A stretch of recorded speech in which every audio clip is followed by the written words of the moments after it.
আল্লাহ রাসূল সাল্লাল্লাহু আলাইহি ওয়াসাল্লাম অন্যত্র কি বলেন? আন আবি হুরায়রা রাদিয়াল্লাহু তাআলা আনহু قال قال رسول الله صلى الله عليه وسلم أن رجلا سئل يا رسول الله একজন ব্যক্তি রাসূলুল্লাহ সাল্লাল্লাহু আলাইহি ওয়াসাল্লামকে জিজ্ঞাসা করলেন, ইয়া রাসূলুল্লাহ ইন্না শারাইআল ইসলাম قد قصرت আলাইয়া। ওগো আল্লাহর রাসূল সাল্লাল্লাহু আলাইহি ওয়াসাল্লাম, আমার উপর শরীয়তের বিধিবিধান পালন করতে, হুকুম আহকাম পালন করতে অনেক কষ্ট হয়ে যায়।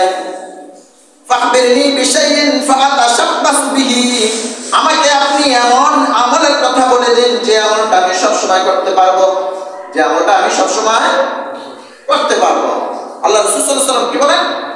وقال رسول الله صلى الله عليه وسلم, আল্লাহ রাসূল সাল্লাল্লাহু আলাইহি ওয়াসাল্লাম বললেন, লিসানুকা রাতাবুম মিন যিকরিল্লাহ, সর্বদাই তুমি তোমার জবানকে জিকির দ্বারা সিক্ত রাখো।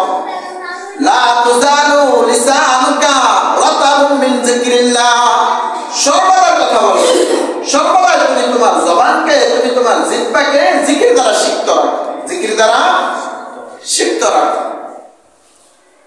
আসলে জিকিরটা এমন একটা জিনিস, যারা এই জিকির করতে পারছেন তারাই অনেক বড় কিছু হতে পারছে, তারাই আল্লাহ তাআলার নৈকট্যপ্রাপ্ত হয়ে গেছে, তারা জান্নাতের অধিবাসী হয়েছে এবং দুনিয়াতেও তাদের জন্য খুব সহজ হয়ে গিয়েছে।